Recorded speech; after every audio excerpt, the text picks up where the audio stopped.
હજારો વર્ષ જૂનું શિવ મંદિર કે જે હાલ ઓળખાય છે પંચમુખી મંડલેશ્વરના નામે।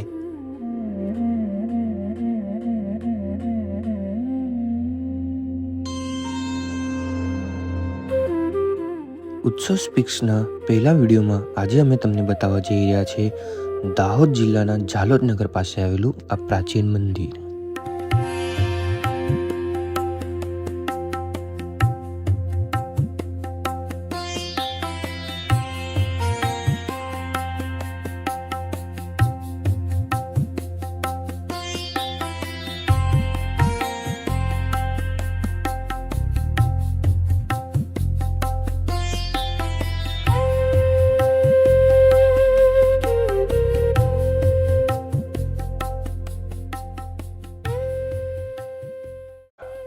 તો હવે વાત કરીએ મંદિરના ઇતિહાસની।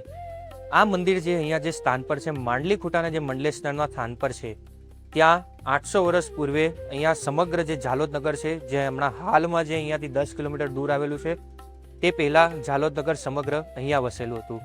આ ઝાલોદ નગરની અંદર જે માછણ અને જે ટીટોડી, જે મંદિરની પાસેમાં પણ અહીંયા જે નદી છે, તે નદીની અંદર પૂર આવતા, જે ભરપૂર 2 થી 3 વાર પૂર આવતા જે મંદિર છે, જે સમગ્ર ઝાલોદ શહેર છે, તે ડૂબવા પામ્યું હતું। અહીંયા જે પહેલા જે ઝાલોદ નગર અહીંયા જે હતું એ આખું અહીંયા વસેલું હતું। ત્યારબાદ જે વર્ષો બાદ જે ઝાલોદ નગર છે અહીંયાથી 10 કિલોમીટર દૂર ઝાલોદ શહેરના નામથી વસવાટ કર્યો હતો। તો જે ઝાલોદ નગર છે તે 10 કિલોમીટર દૂર વસ્યું હતું, ત્યારે અહીંયા જે મંડલેશ્વર જે માંડલી ખૂટા જે જૂનું મંદિર છે અહીંયા જે વર્ષોથી સ્થાપિત છે તે હતું। ત્યારે જે અહીંયા જે માછણ અને જે ટીટોડી નદીનો જે સંગમ છે ત્યાં એક ચેક ડેમ પાસ થયો હતો। એ ચેક ડેમના જે ખોદકામ દરમિયાન જે અનેક બાધાઓ અહીંયા ચેક ડેમ ખોદકામમાં આવી હતી, ત્યારે જે જૂના વડવાઓ છે તેમને પણ પૂછપરછ કરવામાં આવી હતી કે આ ચેક ડેમનું કામ કેમ અટકેલું છે। ત્યારે તેમના દ્વારા એમ જણાવવામાં આવ્યું હતું કે અહીંયા જે જૂનું જે ઝાલોદ હતું ત્યાં પહેલા જે મંદિર છે, જે હમણાં તમે આ મંદિર જોઈ શકો છો, જે હાલનું મંદિર છે, જે જૂનું જે અહીંયા જે ઝાલોદ શહેરનું જે મંદિર હતું શંકર ભગવાનનું, એ અહીંયા પહેલા હતું। ત્યારે જે સમગ્ર જે પૂર આવતા અહીંયા જે મંદિર છે તે પણ જે અંદર પાણીની અંદર જે સમગ્ર સમાઈ ગયું હતું। ત્યારે જે વધુ ખોદકામ કરી હતી ત્યારે જે પંચમુખી મહાદેવજીની જે સાક્ષાત મૂર્તિ છે તે પ્રગટ થવા પામી હતી। અને ત્યારે જે વડવાઓ દ્વારા કહેવામાં આવ્યું હતું કે જો તમે આ જગ્યાએ જો અહીંયા જે મંદિરની જો તમે સંકલ્પ લઈને જો કામ કરશો તો તમારું કાર્ય જે છે તે સમગ્ર પૂર્ણ થશે। ત્યારે અહીંયા જે ચેક ડેમના કાર્યકર્તા હતા, ત્યારે જે અહીંયા લોકલ જે સ્થાનિકો હતા તેમના દ્વારા જે અહીંયા જે આ મંદિર છે, જે સરસ મજાનું મંદિર હમણાં તમે મારી પાછળ જોઈ શકો છો, જે અહીંયા સરસ મજાનું જે મોટું મંદિરનું જે નિર્માણ થયું છે તે અહીંયા કરી દેવામાં આવ્યું છે। ત્યારે જે તે સંકલ્પ લેવામાં આવ્યો હતો અને જે મૂર્તિ જે સાક્ષાત જે પંચમુખી મહાદેવજીની જે મૂર્તિ છે તે અહીંયા જે નવા મંદિરની અંદર સ્થાપિત કરવામાં આવી હતી અને નવા શિવલિંગની સ્થાપના કરવામાં આવી હતી।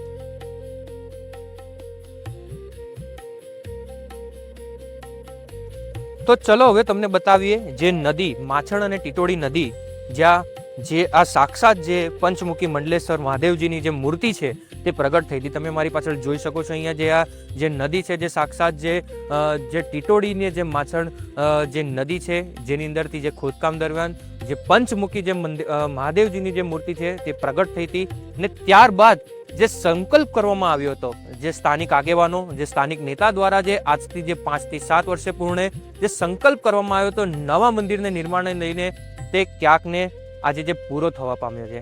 ત્યારે જે આ મંદિર છે ત્યાં પણ એક લોકો માટે એક આસ્થાનું કેન્દ્ર ઉભરી આવી રહ્યું છે।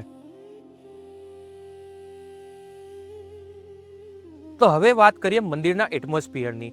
અહીંયા જે મંદિરની આજુબાજુ જે ગાર્ડન બનાવેલું છે, એક બાજુ નદી છે, એક બાજુ તમે ચારે તરફ જોઈ શકો છો અહીંયા 2 શિવજીની જે શિવલિંગ છે તે બિરાજમાન છે। અહીંયા પણ જે એક શિવલિંગ છે તે સ્થાપિત કરી દેવામાં આવ્યા છે। જે અહીંયા નંદી ગૃહ પણ જે અહીંયા બનાવવામાં આવ્યું છે, જે શેષ નાગ હોય તેમને પણ જે અહીંયા જે સ્થાપિત કરવામાં આવ્યું છે। ઉપરાંત સાથે સાથે જે નદી છે તેની અંદર બોટિંગ માટે પણ અહીંયા જે બોટની પણ વ્યવસ્થા કરી દેવામાં આવી છે। આ મંદિરનું જાણે એટમોસ્ફિયર એવું બનાવ્યું છે કે ભગવાન જાણે સાક્ષાત અહીંયા આશીર્વાદ રૂપે જ બિરાજમાન।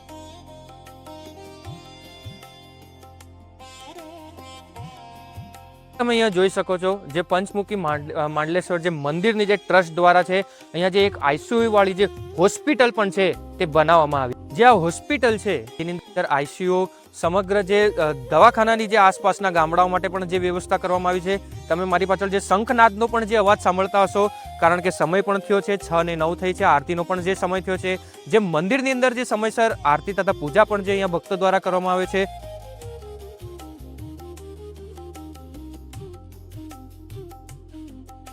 આ હતું દાહોદ જિલ્લામાં આવેલું પંચમુખી મંડલેશ્વર મહાદેવ મંદિર. અહીંયા જે મંદિરનું એટમોસ્ફિયર છે, એક બાજુ નદી છે, એક બાજુ જે મંદિરના ટ્રસ્ટ દ્વારા જે અહીંયા ગાર્ડનની વ્યવસ્થા કરવામાં આવી છે. જે મંદિર છે તે મોટું બનાવવામાં આવ્યું છે. જે મંદિરની અંદર જે લોકો આજના સમયમાં જે 1000 વર્ષ પુરાણો જે ઇતિહાસ છે તેને યાદ કરીને એક આસ્થાનું પણ જે કેન્દ્ર એક બની ગયું છે. જાણે જે અહીંયા જે પંચમુખી મહાદેવજી જે સાક્ષાત બિરાજમાન હોય તેવું પણ લાગી રહ્યું છે. અહીંયા જે આ ગાર્ડન છે તેની અંદર પણ જે લોકો જે આસપાસના લોકો છે તે રમવા આવતા હોય છે, જે લોકો પિકનિક કરવા માટે પણ આવતા હોય છે.